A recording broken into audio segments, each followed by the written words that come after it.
Hello everyone. Thank you so much सावी सिजारी को ढेर सारा कोऑपरेट करने के लिए, प्यार करने के लिए। हमने पिछले वीडियो में बात की थी बार्गेनिंग को लेकर, जिसमें कस्टमर मोल भाव करते हैं। तो उसके ऊपर हमने कुछ वीडियो बनाया था।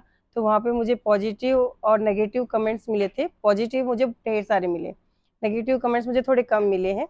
बट मैं आपको बताना चाहूँगी कि अपने जो बार्गेनिंग का और फिक्स प्राइस का जो फ़ायदे हैं और बार्गेनिंग के जो नुकसान है वो क्या क्या है।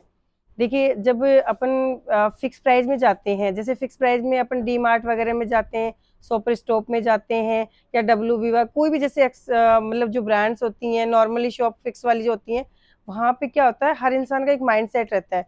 और वो माइंड सेट ऐसा रहता है कि आदमी पूरा कूल रहता है कि फिक्स प्राइस में मुझे जाना है, क्वालिटी भी मिलेगी और रेट्स भी फिक्स है, तो मुझे ज़्यादा सोचना नहीं। फिक्स प्राइस में एक ये भी रहता है कि उस जगह आप फैमिली का कोई भी मेंबर जाएगा तो हमारे माइंड में एक सेट रहता है कि उसने पैसे ज़्यादा नहीं दिए। वहाँ पे क्या होता है कि एक लेडीज अपने बेटे को भी भेज सकती है, अपने हस्बैंड को भी भेजती है, तो वहाँ लगता है कि फिक्स ही है। बार्गेनिंग में क्या होता है, जैसे ही घर में कोई कुछ सामान लेके आता है तो बोलती है बेटा आपने ज़्यादा दे दिए, कम दे दिए, तो माइंड में रहती है तुम ज़्यादा दे के आए हो। तो ऐसा कुछ चलता रहता है बार्गेनिंग वाली जगह में।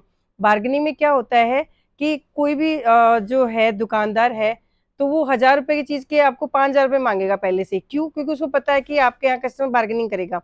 तो कस्टमर से वो 5000 के 3000 भी ले सकता है, 4 भी ले सकता है और 2.5 भी ले सकता है। और फिर कस्टमर क्या होता है, घर जाके सोचता है यार मैं कोशिश करती तो काश 200 रुपये और कम हो जाते, 500 और हो जाते। फिर उसका माइंड सेट नहीं रहता, फिर वो माइंड बार बार यही करता रहता है कि काश इतना और कम हो सकता था, ये होता है। तो वो क्या है, मेंटली डिस्टर्ब रहता है।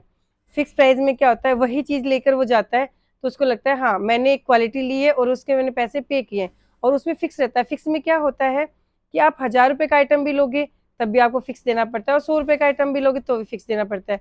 और फिक्स वाली जगह में क्या होता है कि आपका कोई भी मेंबर जाता है फैमिली का कुछ भी लेने, तो आपको लगता है कि वहां पे फिक्स प्राइस थी, तो ना तो इन्होंने ज्यादा दिए हैं ना कम दिए हैं, वहां पे आपको हर चीज क्लियरली मिलती है। तो आप वहाँ पे सेटिस्फाई रहते हैं, संतुष्ट होकर जाते हैं वापस।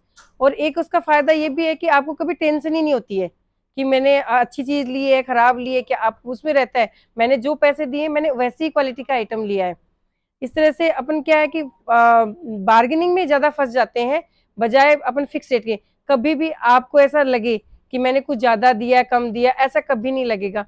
क्यों? क्योंकि आप फिक्स प्राइस में गए हो, तो वहां पे आप उसी क्वालिटी के पैसे देकर आते हो जो क्वालिटी आपने ली है। आपने 100 रुपए की ली है आइटम तो 100 रुपए की क्वालिटी मिलेगी, आपने 1000 रुपए के दिए तो 1000 रुपए की क्वालिटी मिलेगी।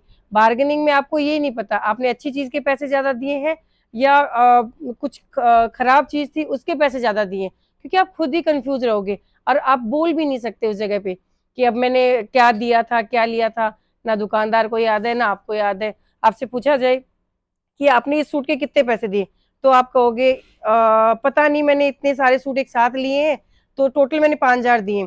अब आपको ये नहीं पता एक्चुअल आपने किस सूट के कितने पैसे दिए। फिक्स प्राइस में आप जाते हैं तो आपको एक एक सूट का पता होता है कि ये मैंने 1500 का लिया है, ये मैंने 2000 का लिया है, या मैंने 500 का लिया है। तो वहां पे आपको बिल्कुल भी टेंशन नहीं थी, आप फट से क्लियर ही बोल देते हो और किसी को कि मैंने इसके 1500 रुपए दिए। लेकिन बार्गेनिंग में आप कभी नहीं बता सकते हो कि आपने इसके रियल में कितनी पे किया है। Thank you so much.